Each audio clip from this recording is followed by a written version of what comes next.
Off day, everyone. My name is Elias David, and welcome to the seventh episode of the Lunch Hour with Peace. This Lunch and Learn series are hosted by Guam Behavioral Health and Wellness Center Prevention and Training Branch, where we chat and learn about prevention champions and hear about available resources in our community and connect with us at peace.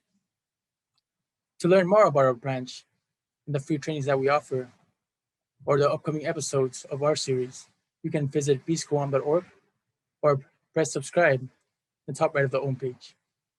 Or you can also follow us on our handle on Instagram at peace_Guam, peace_Guam. Okay.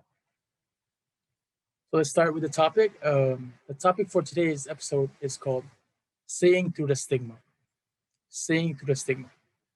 Stigma is defined as a mark of shame that sets a person apart from others. And when we're relating it to mental health, it's when a person is labeled by their illness, that it affects how they are viewed, not as an individual, but as a part of the stereotype group. And speaking of mental health, this month, May, is declared National Mental Health Month in the US since 1949. I'll just go briefly on some of the history of the achievement during the Mental Health Month. So, the purpose of the Mental Health Month is to time to raise awareness of those living with mental or behavioral health issues and to help reduce the stigma that so many people experience. So, with that, for the last 71 years, the mental health movement has progressed, starting from just the need to obtain funding to dealing with extreme stigma during that time and the fear surrounding mental health. And moving on to the late 1980s, there was a rise in mental health awareness and an urge to give those with the lived experience a platform for sharing their experiences. And 2010, where it is finally recognized that a world with good mental health for all is a vision that will take a global movement to achieve. With all that progress done over the years, one thing is clear is that there is still a need in the community to try to change toward mentally healthy society and raise awareness on mental health stigma that still exists. In this episode of the Lunch Hour, we hope to engage in the conversation about the stigma relating to mental health and how we in the community can do our part in our share to raise awareness on this important topic. Today, I am really excited and honored to have three panelists who have their fair share of experiences in the mental health field. But before we start engaging with our panelists on this topic, here are some reminders on this webinar. First, this webinar is being recorded, and the recording can be accessed through Facebook, through the Guam Behavioral Health and Wellness Center Facebook page. Second, all participants are muted throughout the whole session. You may ask your question for our speaker or any of the Peace staff using the Q&A section located at the bottom of your screen. Dr. Christiana, can she wave at the camera? Hello. We'll be monitoring the Q&A submission. And finally, some of the concepts discussed in today's topic may trigger discomfort or negative feelings from the past traumatic experience. One thing we always value is that, and make sure people know, is that you are not alone. And if you are looking for a one-on-one support, we have our staff on standby, ready to assist you. You can message Keep Safe to the panelists and our Keep Safe, again, all around, Dr. Christiana will reach out to you privately.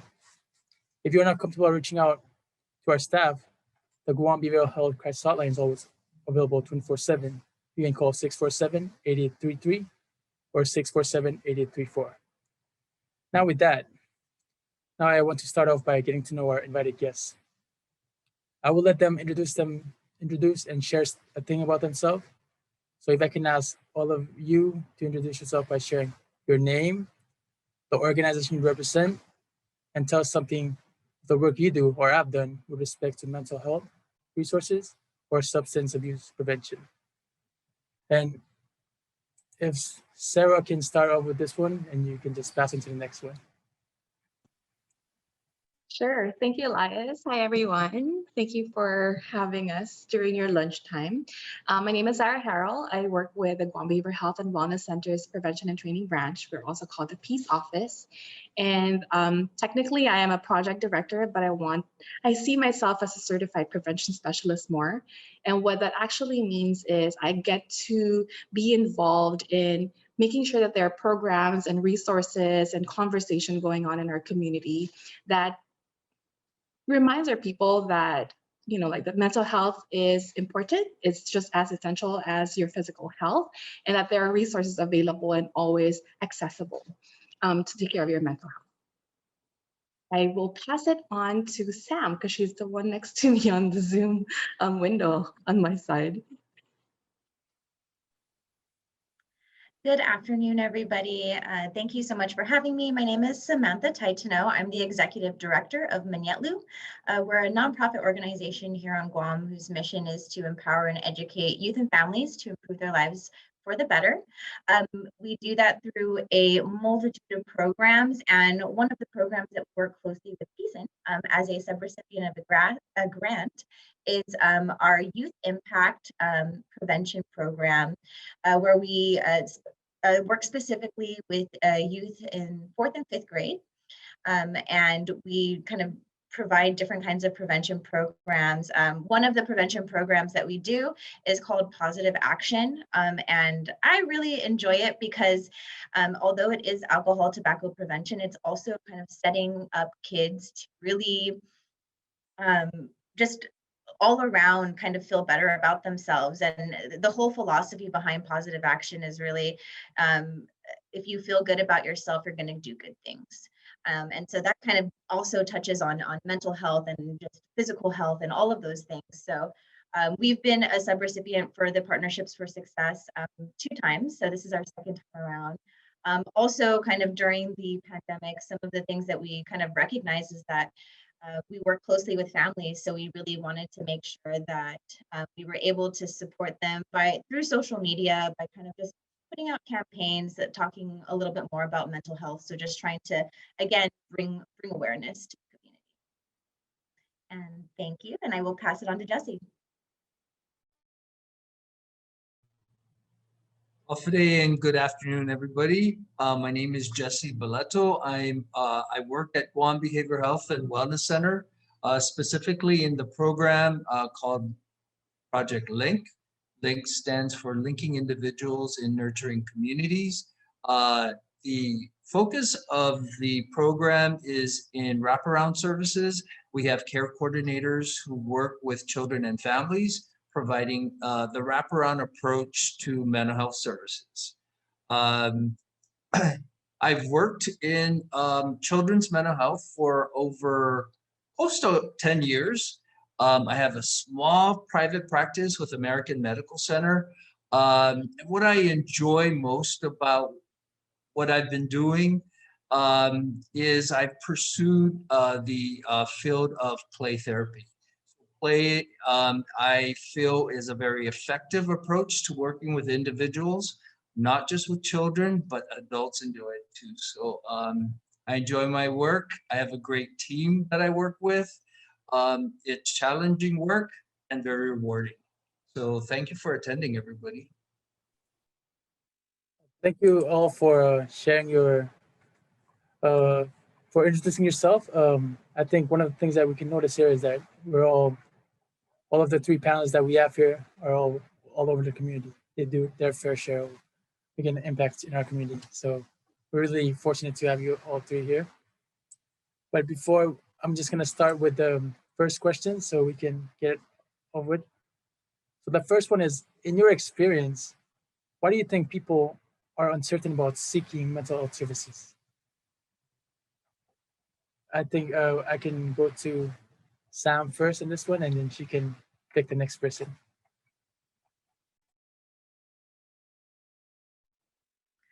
Thank you, Elias. Obviously stigma is what we're, kind of what we're seeing through today. But kind of with that, it's really just the fear the fear that the stigma has created. It might kind of like feel embarrassing for someone to kind of talk about it. Also, there can be pockets of people who are just unaware that there's even a problem. You know, the language really needs to change around it as well. Kind of putting in words like being mental or crazy. Those are things that have just become common language that people say when they're exaggerating something. You know, for example, being like, oh, I'm so depressed, but not really understanding what that fully means. And so I feel like sometimes like the language that has been created around it or has just kind of evolved from it also kind of makes people not want to be able to reach out and seek those mental health services, because it's, again, labeling them. It's labeling them and they're afraid of that label. They don't want to be embarrassed by that label. Sometimes, you know, it stems from a lot of things, but definitely just unaware of kind of that there might even be a problem, just a lack of education and information around it. I could go on, but we only have an hour, so I will pass it to Jesse again. I think in large part to echo what Samantha indicated, in addition to that, there's probably an attached label of weakness. So someone seeking mental health services, a lot of times there's a social stigma around being weak in discussing areas that involve our emotions. Many things are surrounding that perception. It might be just society and the lack of emphasis on maintaining good mental health. It could be just the history of the terms that are attached to mental health treatment or mental health services. And then maybe the emphasis on remaining strong and moving on in spite of heavy emotional struggles. So I think that plays in part with stigma and then people's ability to seek those services. So I'll pass this on to Sarah. Thank you. I think Sam and Jesse already covered everything, so I don't need to add. No, but I definitely agree with what both have already said. This reminds me of a call that I received when I was taking a shift at the hotline for the 24-hour crisis hotline. There was a person that was so worried, called the hotline and saying that, you know, my family is saying that they're going to call you to report that I'm going crazy and that you're going to lock me up. And that's just like part of, you know, like what we've been brought up to understand what mental health services are. We're not going to lock you up if you come to us and ask for help. Those are the misinformation and the misconception that we're still trying to break through. But also in like the experiences that we have as individuals, we tend to think that it's also the same as what others are going through, which it isn't. And that's one of the, I guess, like the reasons why people are uncertain about asking for help, because they don't want to seem that, you know, like if my grandma had gone through her whole life, bringing up on her own, like 5 children, I should be able to go through a breakup, a divorce that she did, you know, like that's not necessarily the reality. And that's something that we have to change in our culture, that we need to inform ourselves and remind ourselves and give ourselves grace that just because I'm in need of help doesn't mean that I'm weak and that I'm not worthy of, you know, people's respect and grace. Yeah. So those are all great feedback. I think the next one would be, it will be kind of similar to the previous question, but some part I think you all already touched on it. So for the second question, it says, what are some ways as a community in Guam we can encourage people to get help when necessary? When how can they find out like when it is time for them to get help? And with this one, I think it's Jesse's turn to start off. I think in part, our community has come a long way. Some of the public announcements regarding seeking services or what services are out there, how to access, and then the faces that are attached to these campaigns. I think I've seen some of the ads that include people from law enforcement, people from who are mothers, grandmothers, grandfathers, young people, adolescents, couples. And so these are the faces that reflect the whole range of people that may have challenges regarding managing emotions, keeping regulated, and then also accessing or needing to access services. So some of these campaigns have been pretty effective, and I think there needs to, that approach needs to continue. It still needs to maintain itself in our public announcements, in our video feeds, and there's just public ads. So we need to continue to fund those particular services that make its way to the different social outlets or different medias. Sarah? Amen. I'm gonna piggyback on that and share that, you know, like there's always conversation about going to your primary care provider and asking for help, do exercise, do whatever it is to take care of your physical health. But sometimes when we talk about like feeling lonely, feeling depressed, feeling like they can't go on with their life anymore, all of a sudden people like get hush hush. It's something that people are not, you know, comfortable talking about. So the more that we talk about it, the more that we give ourselves and the people around us that we're concerned about more, we inspire them to talk aloud, you know, to talk more about what they're going through. We also cannot tell people to get help and then expect them to get help. Like they're going to want it on their own. So if we're concerned about somebody that we love who might need help, I would say like try to dig deeper into like what's stopping that person from asking for help, and then help them from there. You know, is it because like they're feeling embarrassed, and talk to them about like their fear of being outed? Or is it because they feel that they can't afford mental health services? Then share with them free resources. You know, Guam Behavioral Health Counseling is free and available to anyone who seek it. So try to change the way that they try to change the way that they see those barriers and make it doable for them to actually eliminate those challenges for them to seek help.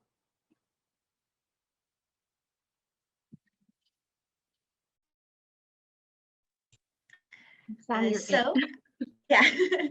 So I definitely agree, but with both Jesse and Sarah, the campaigns, really localizing the campaigns makes a huge impact, because it's seeing people that look like us that we might even know who are talking about these things. And then again, changing the conversation, like Sarah was saying, if there's something wrong, we immediately take, you know, physically wrong, we immediately take someone to the doctors, or we encourage them to go to the doctors. But when they share like, oh, like I'm just like I'm not feeling good, like I'm just really sad and I don't know how to deal with this, it's like, oh, you know, like suck it up, like, you know, things could be worse. And it's changing that dialogue and being more supportive, and kind of saying, you know, do you want to talk about it? You know, there's resources if you want to, you know, seek help, and, you know, connecting them, and also not being afraid to talk about our own experiences.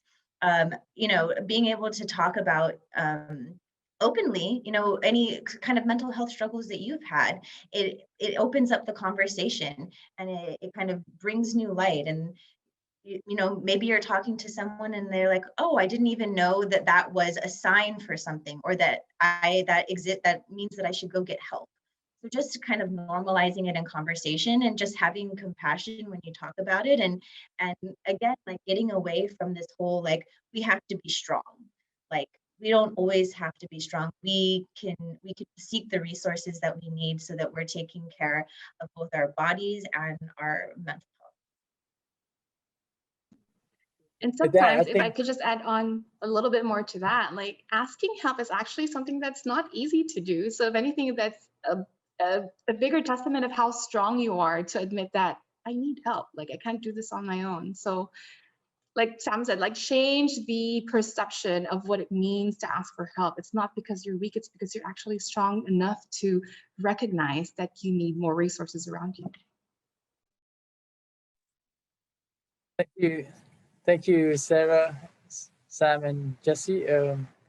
I think Samantha went through a little bit about the next question, but I'll just ask just in case you guys have any other way of inputting it. So, what is some guidance you might have for people who are hesitant to reach out for help? Because I know during this time, especially during this pandemic, people are struggling, but they don't know where to go. And if you have any tips on how they can reach out. Sarah? Maybe I could go ahead and add something that was already discussed previously, or in line with what was discussed previously. I think whoever's receiving this information, a lot of patience is really helpful.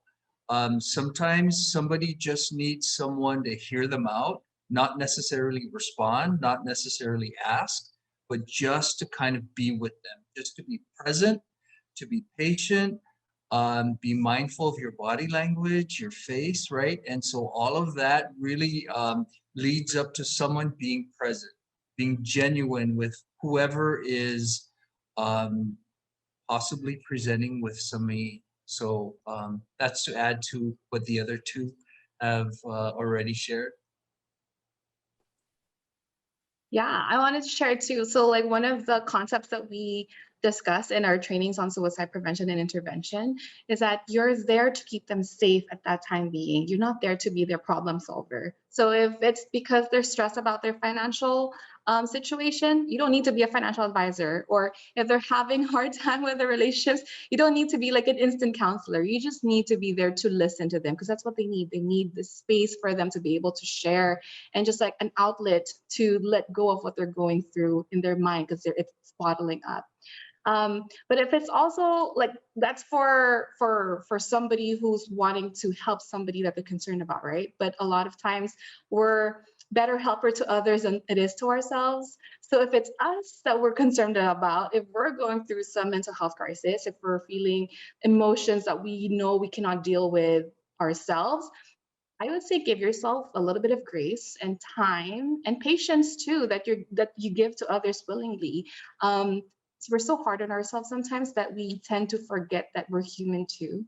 I'm a first-time parent, so I've been listening and reading to a lot of like parental, like self-help books. And there's a lot that I kind of forget, but there's one thing that I always remember and remind myself is like if you're feeling like you need help, imagine yourself to be like a 5-year-old or like a toddler. How would you treat a 5-year-old who's asking for help? Do that to yourself.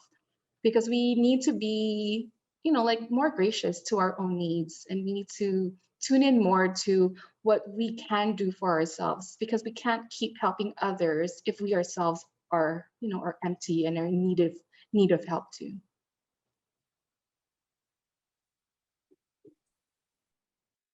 Samantha, you want to say anything else with that? No, I think that they pretty much covered a lot of what I would have shared as well. And I really like kind of what Sarah said is, give yourself that grace and have patience with yourself because, again, you can't take care of the people around you if you aren't taking care of yourself. With that, you guys already answered the next question. So we're going to go through our viewers' questions. Oh, but before that, we'd like to give a shout out to Justin, being a really great supporter. Thank you, Justin. Yeah. Thank you, Justin, for being there. I'm going to ask our Q&A moderator if there's any backup questions. Okay, we have one. Okay. So anybody can just come in with this one, but I'll just ask a question. The first one is, in the work that you do, have you noticed a shift in stigma relating to movement and awareness in the community? Like from the way from the start when you start working and how people talked about it or didn't talk about it to now. Is there a difference you see now than before? Who wants to go first?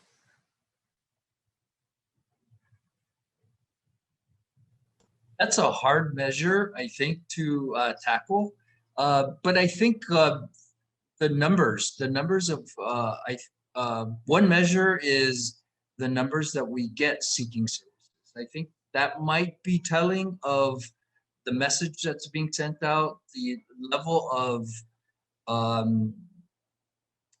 normalization, I guess, if you will, that seeking mental health services is not so bad, or is appropriate, or is supported, or all of that. I think the cases that we're getting reflect that the message is being sent and that people might be shifting, right? The attitude and the beliefs and the perceptions might be shifting, maybe not in the pace that we would like for it to be, but there definitely is a shift, maybe a societal shift. Jesse. Anybody else want to have any input on that? I want to say that I sure hope so, because if not, then that means we're not doing our job correctly, right? But I also wanted to like kind of preface it in like, so when we were asked to describe or respond to the question that you and Brandon had asked, like, what does ending the stigma or seeing through stigma mean to us? That kind of got me thinking about how I don't think stigma will ever go away. Even if we shift into a more positive view, there's always going to be new circumstances or new worlds view that will come up that will make things more complex. So it's always going to be like an uphill battle or a challenge to when it comes to like stigma on mental health or stigma on substance use prevention. But what I want to say is that, I mean, I haven't been in this field for too long, but in my few years in it, I'm seeing more conversation going on, positive conversation to add on to that. There's more resources, more nonprofit organizations that are committing themselves to not just be I don't know, like a sports or faith-based or like a youth service. They're also committing themselves to contribute to mental health promotion, to contribute to substance abuse prevention. To me, those are great measures of how we're starting to break through the stigma. There's also a lot of people asking for more help when it comes to, because I'm not in the treatment side, I'm on the prevention side. So we deal with substance use prevention training, so more preventive services so that people learn how to, intervene when they come across somebody who might be thinking about suicide or somebody who's concerned about their stress levels or potential stress levels, that they want to go through a stress management training so that they can better handle it. So like before, I remember in the beginning, we were pulling teeth to even come up with 5 participants, but just in the 2 trainings that we hosted this month, we had to close it because people were so excited about being part of the stress management training. So I think just more willingness to learn more, I feel, is a way forward in seeing through and breaking the stigma.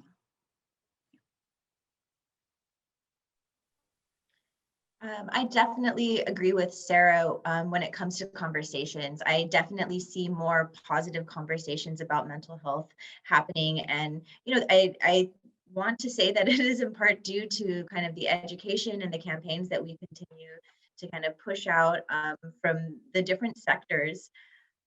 But yeah, I definitely see more positive conversations, people more open about talking about it. And again, that's kind of going to be the best way to normalize having these conversations and getting the help that's needed. Thank you. So for the next one, I think you guys already mentioned it too, but how do you think your work have a positive relationship with mental health? But before I pass on for Jesse or Sarah to start, relating to the community, I know Samantha deals with a lot of, like their youth, the ones coming up, and as part of a growing up in Hawaii, I was part of like a young group that always we always go to the activities that people are doing for prevention and all that. So I was really fortunate to be able to help them one time in one of the being a volunteer one time, and I see the things they do with the youth. It's just like it eliminates the stigma because usually our people view the kids come out, oh, they're from a bad area, but the stigma that they hold, that they go out there to help out, that's another kind of stigma, but it's the same for everyone else in relating to the community. But for the questions, how do you think your work have a positive relationship with mental health? Jesse?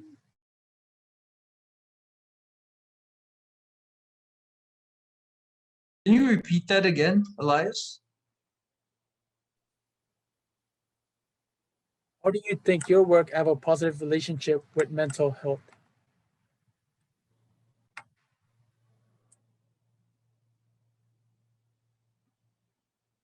I think being consistent with the people that I interact with, both both the people we serve and then also the people we work with. So a consistent figure. I like the reference to the conversations, you know, checking in, uh, asking possibly an uncomfortable question if you notice differences. Checking in with people is a simple way of opening up the conversation. How are you doing? It's used so commonly and it's very effective. So I think uh, that level of presence and consistency has a great impact on the people I surround myself with and the people I have in contact with that I serve.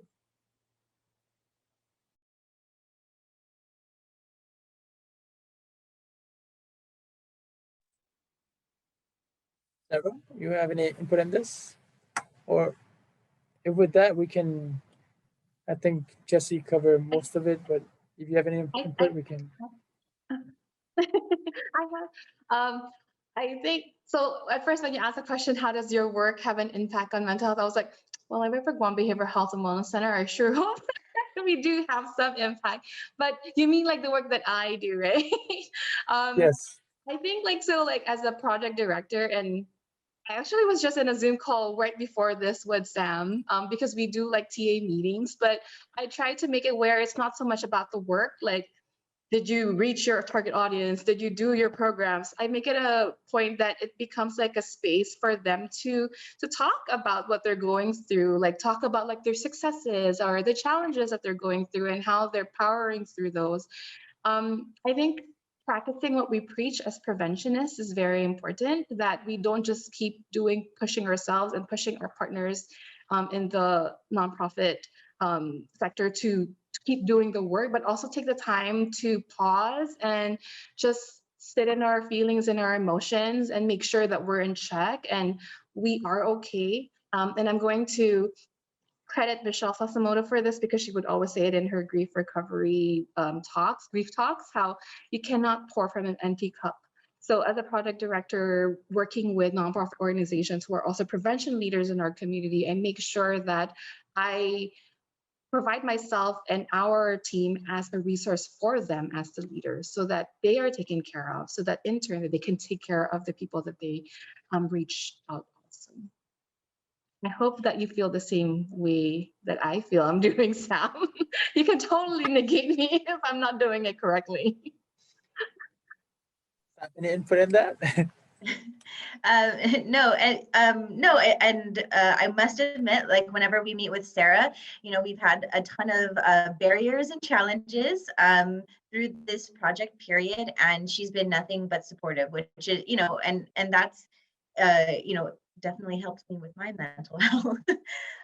But like you kind of mentioned, the organization I work with, we are kind of addressing stigma across the board. And, sometimes the work that we do can be very heavy. So one of the things that I, always encourage all of the staff is, self-care. And I always kind of think like, am I sounding like a broken record every staff meeting when I'm like, the second point on the agenda is self-care, and it's we need to be constantly reminded that self-care isn't selfish. Self-care is making sure that you take care of yourself. And so I'm always like, if you just can't mentally be here today, just let us know, and we can we'll work things out. And so like kind of creating those safe spaces for the employees also, like Jesse was saying, it kind of trickles through everything. They're going to have more compassion and be able to kind of be mentally there for everybody when we're doing activities. And also, share that same compassion. Like if you're not feeling good, like let us know and we can talk about it. We can, if it comes to, referring you to other resources, we can do that. So, yeah. Thank you all for the great explanation. I'm sorry, but we still have some questions from the audience. I'm going to start with one. It says, all of you work with youth in some capacity. What guidance can you give the parent who might not have been raised in a space that is accepting mental health services, but whose child might be expressing needs for services? Anyone wants to start with that? Sure, I will. One simple, maybe it's not so simple, but one conversation that I would have is for a parent to check in with themselves. How are they managing their emotions? Because oftentimes their children are relying on their parents to set the example of how to manage emotions. So being sort of regulated, so to speak, managed or calm and sort of being consistent with how they're expressing goes a long way for that child, because their parent is one that is a teacher in many respects, and being able to model and teach emotional regulation or managing emotions stems primarily from them. So if they're regulated, more often their children or their child will be regulated. And they model what they say. If they model what they say, the impact, I think, will go deep.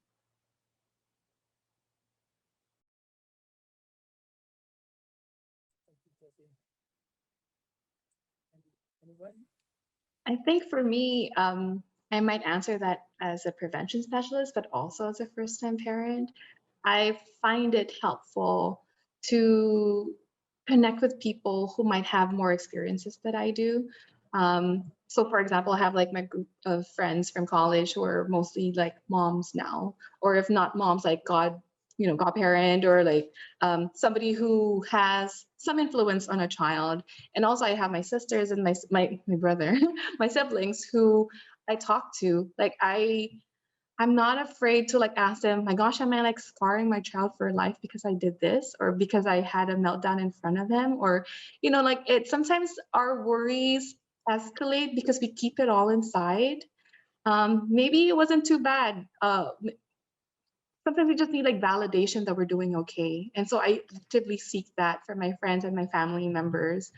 And then in return, like in the sense of reciprocity, I share them the same thing. Like, I go through the same things that they are, and sometimes we just can't help it but have a slip up, but it's okay to just bounce back from that, right? I give them that like reassurance that it's okay to be human. Just because you're a parent doesn't mean that you have to be a superhero too.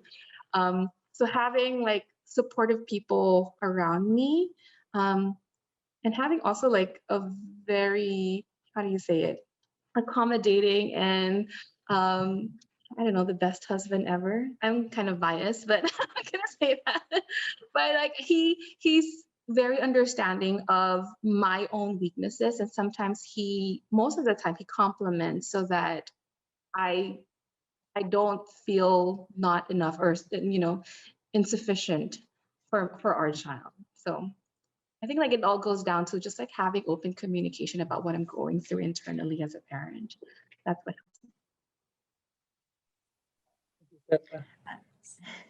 Yeah, so I agree with Sarah that it's really just about communication, trying to understand, what their concerns are or where they're at, and then being able to provide them with information and education. So, part of what our organization does in the community is have regular contact with these families and these children so that we can really build the rapport. So it's finding somebody that they feel comfortable talking to about these things, so that someone they feel comfortable talking about, but then also someone who's going to be supportive about it as well, and kind of be able to either provide them with information or connect them with information that might kind of have an ease any uncertainty that they might have.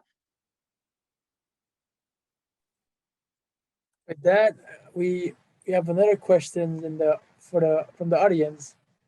This one is, how do you practice positive mental health?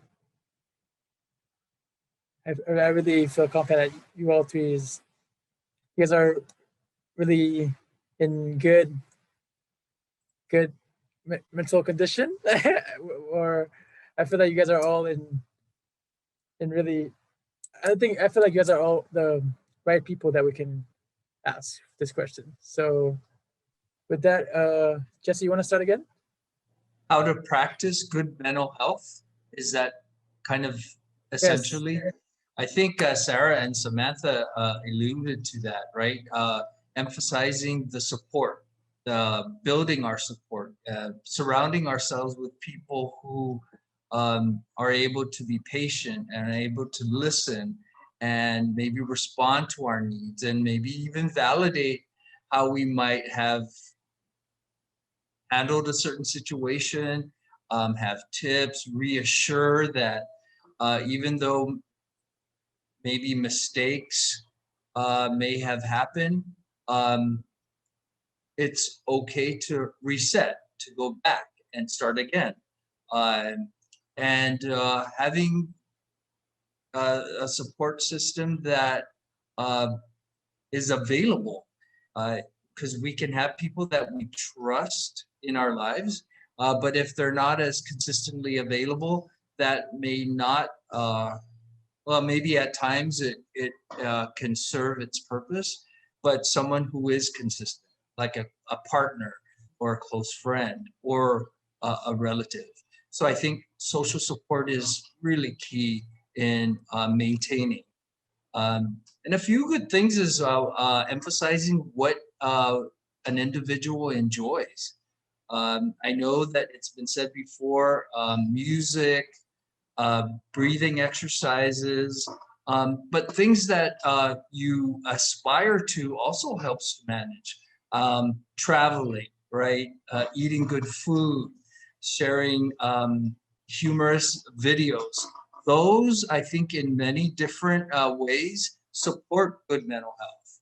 And practicing every day, in integrating that into your daily life, all supports maintaining a good, positive mental health. Sorry to interrupt. Before Sarah or somebody goes on, I think this question will, Jesse already mentioned some of it, but it's like personal, like how do you take care of your mental health in a positive way? Jesse mentioned some of it, but is any input from Sarah and Samantha?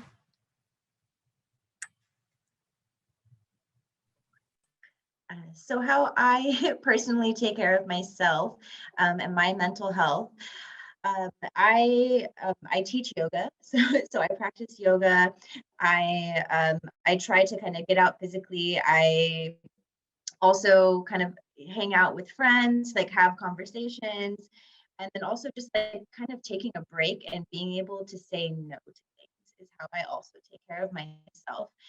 Sometimes in our work life, social life, family life, there's a lot of pressure to say yes to doing things, to events, and just being able to respectfully put up boundaries for myself, although I am still very much working on this. It's a work in progress, but I know that like for me, kind of not having that weight of like, oh, feeling obligated to do something, but just being able to like respectfully say like, I don't have the capability to do this or to go here or to help you with this right now. Yeah. So Thank you, Samantha. For me, so this is like the top of my head because was just going through it last night. So I had like my son had his first meltdown while we were out at a restaurant last night, and I kind of lost control and I said stop. And then I just noticed that our server was like extra nice to us, maybe because like he felt bad for me, or maybe he thinks I'm a bad mom. I don't know. But at the end of it, like when I got home, I was like, my gosh, I need to forgive myself from having that one moment where I lost control and like yelled at my 1-year-old. Like that sounds so bad, but it happens. But it doesn't mean that it will always happen again if I, like if I have better awareness of my actions or my emotions. So I had to forgive myself. And I think that's like one self-care practice that I always do, or that I commit myself to always doing. And then I tend to overthink things. So I write, not necessarily journaling, because sometimes like I like lists. Like whenever I can't sleep and I have a lot of things going on in my mind, I put my mind to ease by just like putting everything down on a list. Like my phone has like, I use OneNote on my phone, and I'm pretty sure there's like a lot of other apps that you can use. So just list down everything that's going through in your mind, which pertains to my third self-care activity, which is sleep. Because sleeping, in the past year, after giving birth, it's something that I'm so deprived from, and something that I just miss so much. So whenever I get the chance, I catch up on sleep, and I just feel much better after I've gotten much more rest. Like not just like cat naps or just like, like power naps. It has to be like real restful sleep. I feel like that really helps me to become more in control of my emotions and keep my mind from running in so many different directions. Elias, I'd like to add that some of the other what's promoted in some of the literature I've read, and I like practicing it myself, is just connecting with the outdoor or nature, or exploring the outdoor.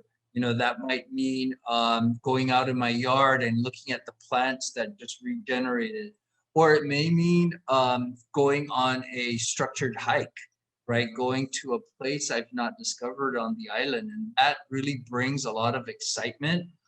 It's physical, a lot of really fresh air.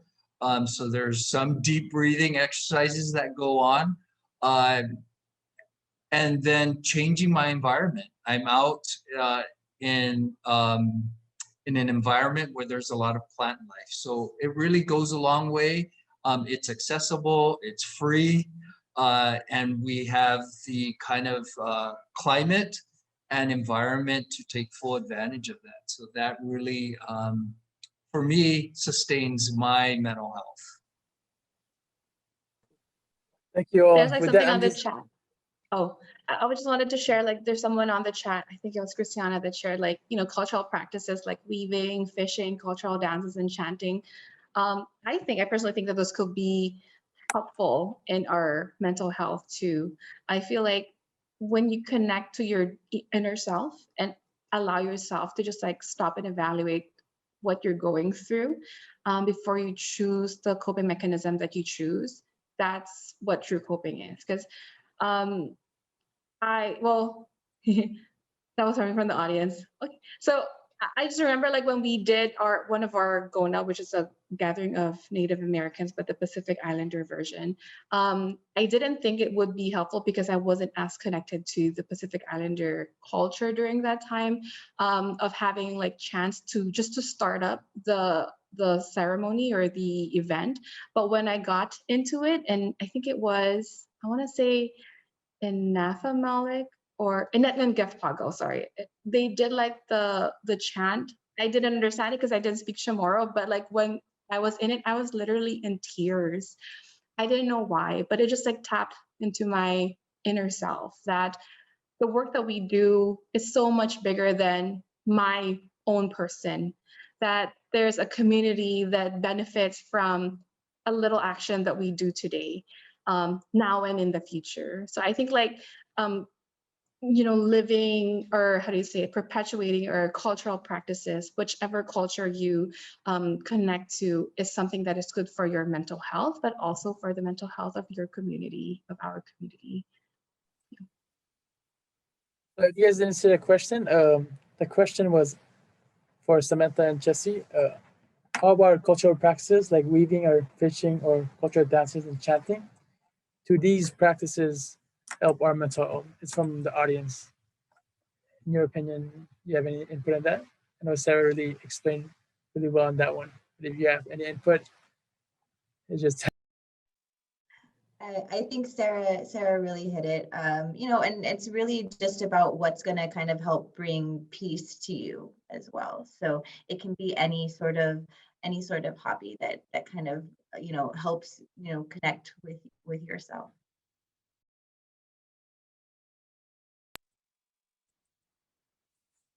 so with that. I want to. Yeah.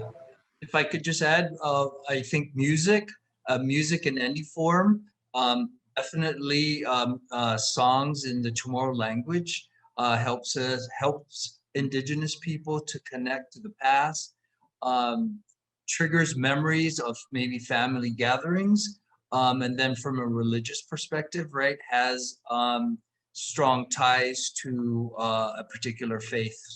So I think music is one way to sustain positive mental health. Yes, I agree. Just for me, for self-care or for positive mental health, coming from a small island from Kushai, like you mentioned music, whenever I'm homesick, that's one of the things I go to, the music, or just like showing to pictures, and that's what kind of helped me through the pandemic. But with all that, I want to respect all your time because I know you guys are really busy.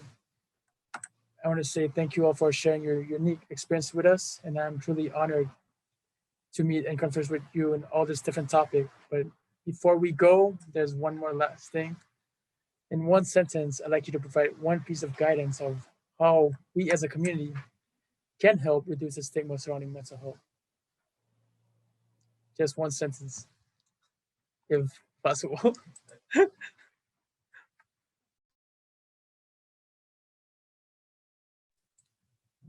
Start the conversation. I'm gonna go with that. Start the conversation.